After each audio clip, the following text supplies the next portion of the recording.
Yo, what's good, guys? How are y'all doing? Are you doing well? I had a good weekend league, and I hope you get some good rewards this week. I've just got my team on here, just showing the team we used to clutch up Elite 3. We went 25 and...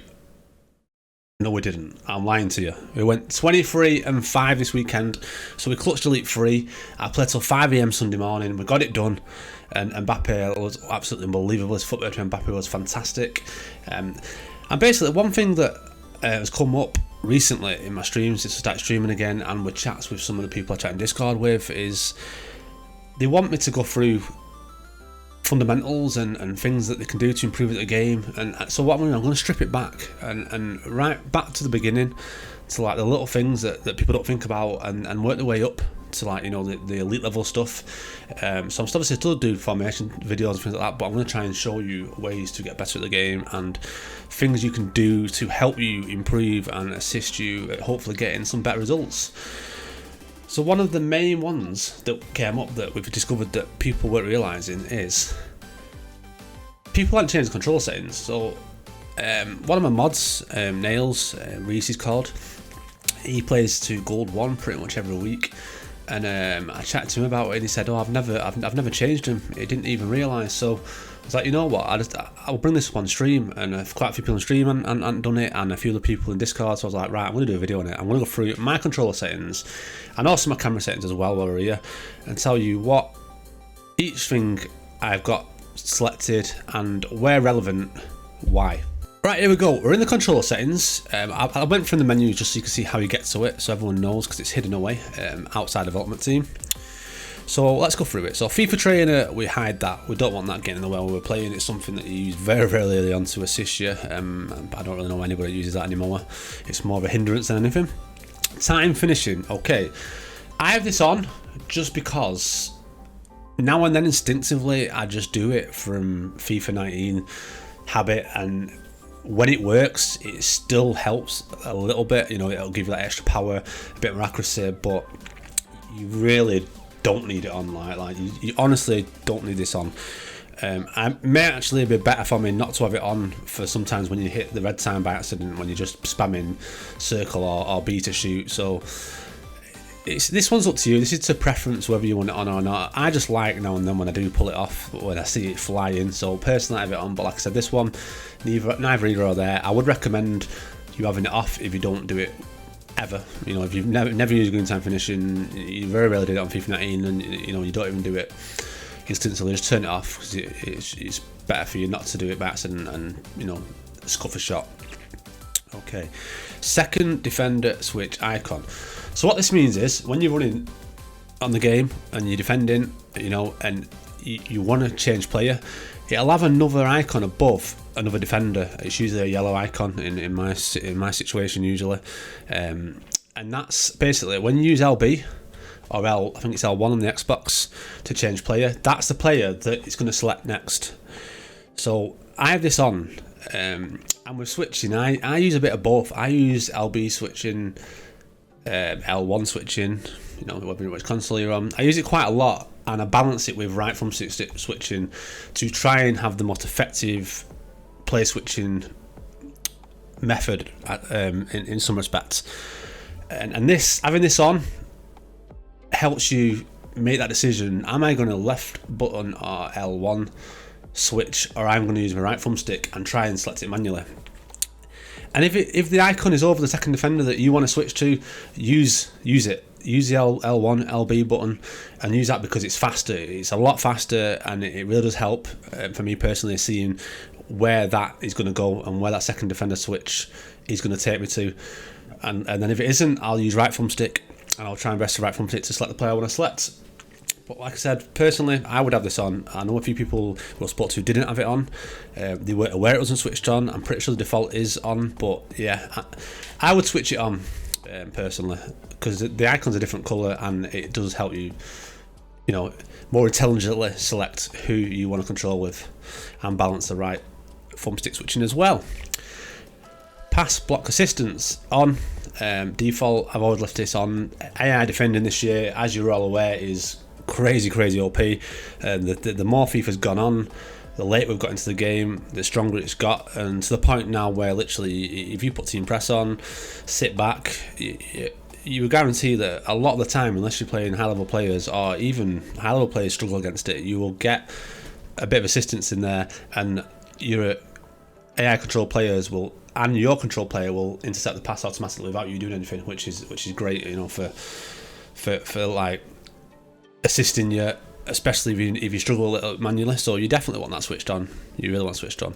Right, auto switching. There's two options there. You've got auto, manual, air and loose balls.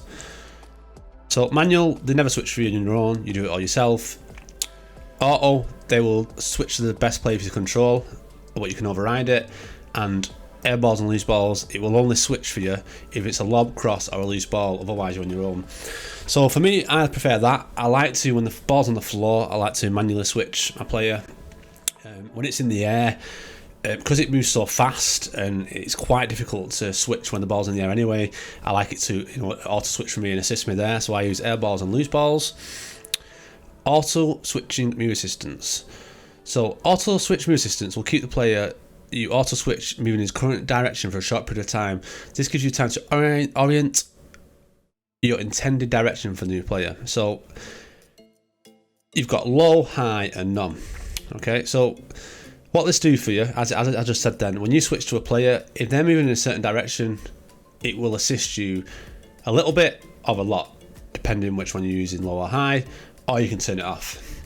This is quite a high level one to have switched off. If you're good at player switching, and a great example of this is, for example, if someone does a free ball and or a 1-2, and you're running towards back to goal, and they switch, and if you switch and you're not moving in that direction to track the player, he'll just stop or go in the direction that you select him. So maybe low may be better for you. I think high is a bit too much. I think I tried it once and it really frustrated me not being able to control the direction quickly that I'm moving. So I think low's good to start with. You know, start with low, and then eventually move to none. Once you get more experience with it, and you are used of running the direction that you need to be running in when you switch player. But yeah, it's the most effective none. You know, you want to have full control, especially as you get better at the game, in where your player is moving when you're selecting them. You don't really want the AI influencing that once you get used to it. But again, I would start with low and move to none, and just give it a try in rivals or squad battles, and just find that balance for yourself. And once you get to none and you're used to it, it's a lot better. This is a big one. Okay, this is massive, and this is something that, again, as you improve on FIFA, as you get an higher level, when you go from silver to gold to elite, this is something that you will go between. So I've been unassisted for a long time, basically till like a week and a half, 2 weeks ago. I've used assisted. I've had 28 and 2 as my best result. I've been regular elite finishes. I've played in E-Prem, E-Lions, and I've had it unassisted. So assisted's fine. You know, it does the job. Till last week, I've never tried it any other way. But someone mentioned it on another stream. I was like, oh, I need to check that out. I need to give it a go. But yeah, use assisted. I think generally, if you're gold and below, I would stick with assisted. If you switch to manual, it's a really high level of skill and defending and thought process to jockey, and it's quite a steep learning curve. So I switched to manual, like I said, a week and a half ago. It took me a few days just to get to grips with it, because there's no speed assistance. It won't slow him down or speed it up depending how close you are to your opponent, as it explains there. When you're jockeying on your own, you're controlling every single movement you make, and I would say it's elite players and upwards that want to be using manual.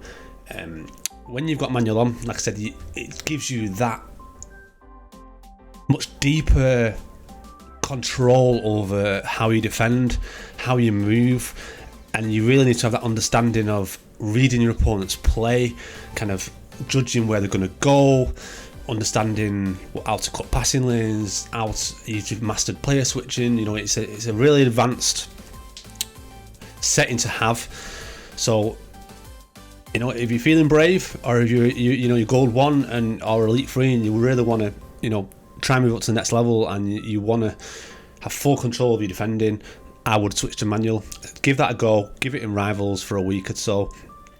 Get used to it before you go into a weekend league. Don't switch it if you're in a weekend league, because when you first switch, it's really difficult. I found it difficult anyway, personally, but at first, give it a bit of time in Rivals, get used to it. But once you get used to it, it does give you that greater element of control over your defending and your jockeying.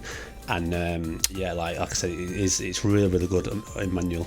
But start with assisted. I do recommend assisted until you get to a gold 1, elite 3 upwards level. You don't really need to change it. As I said, like I didn't even realise until like a week and a half ago, but it has made such a big difference changing it to manual for me. The next one, right stick switching. Okay, so you have player relative and ball relative. So I have it on player relative, but let's just talk about ball relative first and what it does. So when you do right stick sort my voice out. When you do right stick switching, it will be ball relative. So wherever the ball is, if you select a player that's above it, below it, the side of it, it's all relative to the ball. So it's going to be the player that's closest to the ball in the direction that you're pushing the right thumbstick. Player relative, again, it is what it says. It's relative to the player control as a centre point. So if you're controlling a player and you want to select the player directly left to him, directly below him, ahead of him, it will switch based on the player that you've got selected. For me, I play relative. I don't know anybody that does ball relative. I feel that ball relative is just going to completely mess your head up. The ball moves fast enough at times as it is, so to kind of keep up with the ball and switch based at where the ball is really difficult, and it's just not intuitive to FIFA and how you play and how my brain anyway reads the game when I'm playing. So it's right stick switching player relative on that one. A lot of these are just standard. A lot of these didn't change. So pass assistant, assisted, free ball assistance, assisted, shot assistance, assisted, cross assistance, semi, lob pass assistance, assisted, save assistance, assisted, analog sprint. I have this turned off. Basically what this means is, as soon as you hit the sprint button, when it is off, they will run at the top speed as quickly as possible. There's no hold it down and over time it will get to it. They will hit the sprint action and go as fast as the player will run, as fast as the game will let you do it. It'll be instant. There'll be no influence by you from it. It'll just run at their fastest straight away. If you have it turned on, basically the longer you hold down the run button and the further you push your left thumbstick is how it will influence the speed that they will run at and how fast they will reach their maximum sprint speed. So I have this off because if I get set Maxim down the wing, or Aubameyang got them using down the left wing, or the Lamp, or even Mbappe, football after Mbappe through him goal, I want him getting to his fastest sprint speed as fast as possible and then bombing it and getting away. I don't want it to be a case of, I've not pressed it hard enough and I've not moved that direction further enough on the analog stick, and the player catching up with me. It's hard as it is to get away from players, so I have it off so they get there as quickly as possible, and you don't have to think about it, and it's something that does assist you in attempting to get away from defenders as good as you can, especially with the faster players at this stage of the game as well. Right, tactical defending. I have it on tactical defending. There's no need to change this, it's the default. You don't go to legacy defending, that gives you like the defending control of the past FIFA titles. This is something that you don't need to change. Leave it on tactical defending. It's the best thing to have it on. I really wouldn't mess with that, I'd leave it on that. This one's very important. Pass receiver lock. Okay, right. I have this on late. Well, the two options are early and late. I will talk to you about early and then I'll talk to you about late. So when it's on early, what this means is as soon as you press the pass button on your controller, then that input goes to the game. The player then performs the animation to do the pass. Obviously, depending on what way he's facing, what kind of pass you're doing, all these different things that go into the game for it to calculate what animation it's going to do, how that animation is going to take before it makes a pass. When you have it on early, as soon as you press that pass button, it will lock in to the direction you're passing it and the player you're passing it to as early as possible, and then not change. That's it. As early as it can, as soon as you press the pass button, and animation kicks in for the player to do the pass, it will pass it to the player that you've faced it to, and it's locked on straight away. If you have it late, it says the pass receiver is locked as late as possible, close to the time when the ball is clicked, and this is the default setting. So when you press the pass button when it's on late, that means during the time where you press the pass button, the game performs the animation to do the pass. You have until the very last minute to change your mind or pass it in a different direction. So this is really key, especially now with like AI defending, people covering passing lanes. It's really important when you're attacking and you see a run of a player that you didn't spot before and you want to change your mind and pass to a different player. Having it on late really allows you to be effective in changing who you're passing it to at the very last moment to allow you to respond to in-game movements, in-game situations, player runs, and give you full control over creating chances, making sure you don't get pass blocked off, and it gives you a much deeper control over your passing and what you do with it. So I would really recommend having it on late. I would very, very rarely ever recommend it on early, just because you really don't want it to lock in. You want it to allow you to make that decision yourself, and if you want to change it before it makes a pass, then you can change it, which is really, really effective. And that's it. That is all of my controller settings. I hope that helps. I hope I explained it well. This is what I found the most effective for me so far, and it's working well for me. Yeah, there we go. I hope that's helped. What I'll do now is I'll jump into my camera settings, because a lot of people ask this as well when I'm streaming, and I've gone through the co-op camera, I've gone through numerous telebroadcast heights and angles, and this is the one I've settled on now at this point in FIFA, which I find most effective for me. So I have telebroadcast, 17 camera height, and 0 camera zoom, and I find that's the perfect balance for me between being at the right distance to be able to right stick change player and left stick dribble and pull off skills, passes, and effectively see what is going on the pitch. Co-op is good, but I find when you're using co-op and you're really far out, you lack that ability to dribble effectively, time your tackling manually well, because I manually defend quite a bit. So I just feel like telebroadcast is the perfect balance between seeing enough of the pitch while being able to balance being able to do every part of the game effectively. So there we go. That is my controller settings, my camera settings, and what I use at this stage. Let me know what you think. Let me know what you guys use. Do you use anything differently? Do you have any different settings? Do you have any preferences? Do you agree, disagree with what I said?